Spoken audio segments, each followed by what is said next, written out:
ഒരു ദൈവ പൈതലിന്റെ കൂടെ ദൈവം വസിക്കണം എന്ന ആഗ്രഹമുണ്ടെങ്കിൽ അല്ലെങ്കിൽ വസിക്കണം എന്നുണ്ടെങ്കിൽ നമ്മുടെ ജീവിതം ഇരുൾ അടഞ്ഞ വഴികളിൽ തിരുനാളമാകുവാൻ ഇന്നത്തെ ചിന്ത.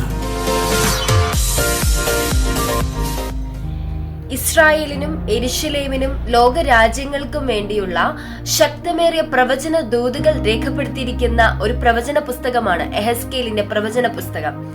പ്രവാചകന്മാരുടെ കൂട്ടത്തിൽ വളരെയധികം പ്രാധാന്യമുള്ള ഒരു വ്യക്തിയാണ് അല്ലെങ്കിൽ ഒരു പ്രവാചകനാണ് യെഹെസ്കേൽ. തന്റെ ജീവിതത്തിൽ ദൈവം നൽകിയ അരുളപ്പാടുകൾ അതേ ക്രമത്തിൽ അല്ലെങ്കിൽ അതിലൊന്നുപോലും വിട്ടുപോകാതെ വണ്ണം വളരെ വ്യക്തമായി രേഖപ്പെടുത്തിയിരിക്കുകയാണ് തന്റെ പ്രവചന പുസ്തകത്തിൽ. ഒത്തിരി ദൈവം നൽകിയ അരുളപ്പാടുകൾ, ദൈവം നൽകിയ ആത്മിക ദൂതുകൾ, ലോക രാജ്യങ്ങൾക്ക് വേണ്ടിയുള്ള പ്രവചന ശബ്ദങ്ങൾ അഭിഷിക്തനിലൂടെ ഈ പുസ്തകത്തിലൂടെ നമുക്ക് നൽകുകയാണ്.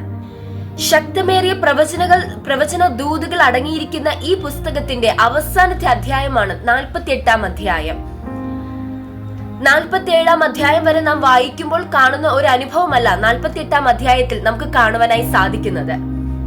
48-ാം അധ്യായത്തിൽ ഒരു പുതിയ പട്ടണത്തെക്കുറിച്ച് അല്ലെങ്കിൽ പുതിയൊരു നഗരത്തെക്കുറിച്ച് പറഞ്ഞിരിക്കുകയാണ്. ആ നഗരത്തെ കുറിച്ച് പറഞ്ഞിരിക്കുന്ന അതിന്റെ അവസാനത്തെ ആ അധ്യായത്തിന്റെ അവസാനത്തെ വചനം നാം വായിക്കുമ്പോൾ അവിടെ നമുക്ക് ആ നഗരത്തെ കുറിച്ച് നമുക്ക് അവിടെ വ്യക്തമായി കാണുവാനായി സാധിക്കും. ആ നഗരത്തെ കുറിച്ച് ഇപ്രകാരമാണ് പറഞ്ഞിരിക്കുന്നത്: അന്ന് മുതൽ നഗരത്തിന് യഹോവ ശമ്മ എന്ന് പേരാകും. ചില കാര്യങ്ങൾ, അതിന് തൊട്ടു മുന്നേ ചില കാര്യങ്ങൾ ദൈവം യെഹെസ്കേലിലൂടെ പറഞ്ഞിരിക്കുകയാണ്.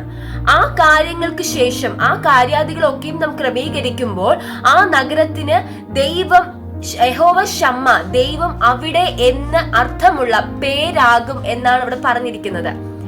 ഈ അധ്യായത്തിന്റെ പ്രാരംഭ ഭാഗങ്ങൾ നാം വായിക്കുമ്പോൾ ഇസ്രായേലിന്റെ 12 ഗോത്രങ്ങൾക്കും സ്ഥലങ്ങളെ വിഭാഗിച്ചു കൊടുക്കുന്ന അല്ലെങ്കിൽ അവരുടെ ഓഹരികൾ വിഭാഗിച്ചു കൊടുക്കുന്ന ഭാഗമാണ് നമുക്ക് കാണുവാനായി സാധിക്കുന്നത്. അവിടെ ചില ഭാഗങ്ങൾ നാം വായിക്കുമ്പോൾ അവിടെ നമുക്ക് ചില വാചകങ്ങൾ, ചില വചനങ്ങൾ ഇപ്രകാരം നമുക്ക് കാണുവാനായി സാധിക്കും: ആ മേഖലയിൽ ദൈവത്തിന്റെ വിശുദ്ധ വഴിപാട് എങ്ങനെയായിരിക്കണം, അല്ലെങ്കിൽ ആ മേഖലകളുടെ നടുവിൽ ദൈവം ഉണ്ടായിരിക്കണം, അല്ലെങ്കിൽ ദൈവത്തിന്റെ ആരാധന അർപ്പിക്കുന്ന ഇടങ്ങൾ ഉണ്ടാകണം, വിശുദ്ധമായിട്ടുള്ള സ്ഥലങ്ങൾ ഉണ്ടായിരിക്കണം എന്നുള്ള ചില ഭാഗങ്ങൾ ചില വചനങ്ങളിൽ കൂട്ടിച്ചേർത്തിരിക്കുകയാണ്. അപ്പൊ ഇതിൽ നിന്ന് നമുക്ക് മനസ്സിലാക്കുവാനായി കഴിയുന്നത് ഇപ്രകാരമാണ്: നമ്മുടെ ആരാധനകൾ, നമ്മുടെ പ്രാർത്ഥനകൾ ഈ നാളുകളിൽ ഒന്ന് ക്രമീകരിക്കപ്പെടണം. ദൈവം ആഗ്രഹിക്കുന്നത് ഒരു ദൈവ പൈതലിന്റെ കൂടെ എപ്പോഴും ദൈവം ഉണ്ടായിരിക്കണം, അല്ലെങ്കിൽ തന്റെ സാന്നിധ്യം എപ്പോഴും നമ്മോട് കൂടെ അയക്കണം എന്നുള്ളതാണ് ദൈവം ആഗ്രഹിക്കുന്നത്. ഉറപ്പായും ദൈവം നമ്മോട് കൂടെ ഉണ്ട് എന്ന് തന്നെയാണ് ഞാൻ ഉദ്ദേശിക്കുന്നത്. പക്ഷേ നാം മനസ്സിലാക്കേണ്ടുന്ന കാര്യം, ഒരു ദൈവ പൈതലിന്റെ കൂടെ ദൈവം വസിക്കണം എന്ന ആഗ്രഹമുണ്ടെങ്കിൽ അല്ലെങ്കിൽ വസിക്കണം എന്നുണ്ടെങ്കിൽ നമ്മുടെ ജീവിതം ക്രമീകരിക്കപ്പെടേണ്ട ചില മേഖലകൾ നമ്മുടെ ജീവിതത്തിലുണ്ട്. ആ മേഖലകളെ കുറിച്ചുള്ള ഒരു നിഴൽ പോലെയാണ് ഈ ഒരു അധ്യായം നമുക്ക് നൽകിയിരിക്കുന്നത്. അധ്യായത്തിൽ ഇപ്രകാരം പറഞ്ഞിരിക്കുന്നു: ഗോത്രങ്ങൾക്ക് ഇന്ന വിധം ഒക്കെയും ഓഹരികൾ വിഭാഗിച്ചു കൊടുക്കണം, അതൊക്കെയും ഇപ്രകാരം ക്രമീകരിക്കപ്പെടണം, അവരുടെ യാഗങ്ങൾ ക്രമീകരിക്കപ്പെടണം, അവരുടെ വിശുദ്ധ സ്ഥലം ക്രമീകരിക്കപ്പെടണം എന്നൊക്കെ പറഞ്ഞിരിക്കുകയാണ്. ഒരു ക്രിസ്തീയ ദൈവ പൈതലിനെ സംബന്ധിച്ച് നമ്മുടെ ജീവിതത്തിലും ഈ നാളുകളിൽ ഒരു ക്രമീകരണം അത്യാവശ്യമാണ്. ഇതൊരു അന്ത്യകാലമാണ് എന്ന് ഏതൊരു ദൈവ പൈതലിനും വളരെ വ്യക്തമായി മനസ്സിലാക്കുവാനായി സാധിക്കും. അതിനുള്ള ഉദാഹരണങ്ങൾ അല്ലെങ്കിൽ അതിനുള്ള തെളിവുകളാണ് ഇന്ന് ലോകരാജ്യങ്ങളിലൊക്കെയും നടന്നുകൊണ്ടിരിക്കുന്നത്, നമ്മുടെ ദേശങ്ങളിൽ നടന്നുകൊണ്ടിരിക്കുന്നത്. ഈ ഒരു കാലഘട്ടത്തിൽ നമ്മുടെ ജീവിതങ്ങളെ ക്രമീകരിക്കുവാൻ നമുക്ക് സാധിക്കുന്നുണ്ടെങ്കിൽ ആ മേഖലകളിൽ ദൈവം നമ്മെ കുറിച്ച് പ്രകാരം ഒരു സാക്ഷ്യം പറയും: യഹോവ ശമ്മ, യഹോവ അവിടെയുണ്ട്, യഹോവ അവളോട് കൂടെയുണ്ട്, യഹോവ അവനോട് കൂടെയുണ്ട്, യഹോവ ആ വ്യക്തിയോട് കൂടെയുണ്ട് എന്ന് മറ്റുള്ളവരും നമ്മെ കുറിച്ച് സാക്ഷ്യം പറയുവാനായി സാധിക്കും. പക്ഷെ അങ്ങനെ ഒരു അനുഭവം നമുക്ക് ഉണ്ടാകണമെങ്കിൽ മറ്റുള്ളവരുടെ കണ്ണുകളിൽ യഹോവ നമ്മോട് കൂടെയുണ്ട് അല്ലെങ്കിൽ ദൈവം നമ്മോട് കൂടെയുണ്ട് എന്ന് മറ്റുള്ളവർക്ക് തോന്നണമെങ്കിൽ, മറ്റുള്ളവർക്ക് അത് ബോധ്യമാകണമെങ്കിൽ ഈ നാളുകളിൽ നമ്മുടെ ജീവിതം ക്രമീകരിക്കപ്പെടേണ്ടത് അത്യാവശ്യമാണ്. നമ്മുടെ പ്രാർത്ഥനകൾ ക്രമീകരിക്കപ്പെടണം, നമ്മുടെ ആരാധനകൾ ക്രമീകരിക്കപ്പെടണം, നമ്മുടെ വചന വായനകൾ ക്രമീകരിക്കപ്പെടണം, നമ്മുടെ വാക്കുകൾ ക്രമീകരിക്കപ്പെടണം, നമ്മുടെ ജീവിതങ്ങൾ ക്രമീകരിക്കപ്പെടണം. നമ്മൾ ചെയ്യുന്ന ഓരോ പ്രവർത്തികളും ഈ നാളുകളിൽ കർത്താവിന് വേണ്ടി ക്രമീകരിക്കപ്പെടണം.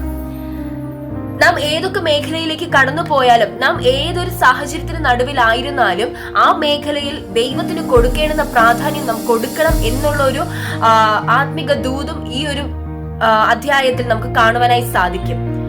ദൈവം പറഞ്ഞിരിക്കുന്ന ആ 12 ഗോത്രങ്ങൾക്കും ഓരോ ഇടങ്ങളായി അല്ലെങ്കിൽ ഓരോ ഓഹരികളായി വിഭാഗിച്ചു കൊടുക്കുമ്പോഴും പറയുന്നത് ഇങ്ങനെയാണ്.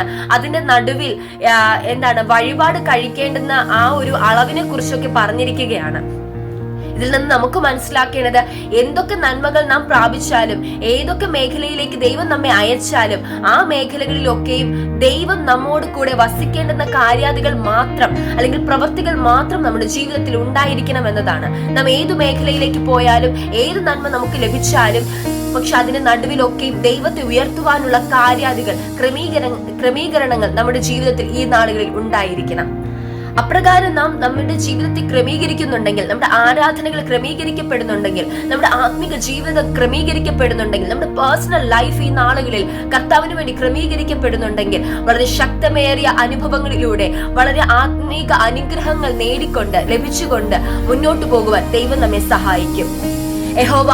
യഹോവ ശമ്മ എന്ന് പറയുന്ന നിലവാരങ്ങളിലേക്ക് നമ്മുടെ ആത്മീക ജീവിതങ്ങൾ, നമ്മുടെ ഭൗതിക ജീവിതങ്ങൾ ഈ നാളുകളിൽ ക്രമീകരിക്കപ്പെടട്ടെ.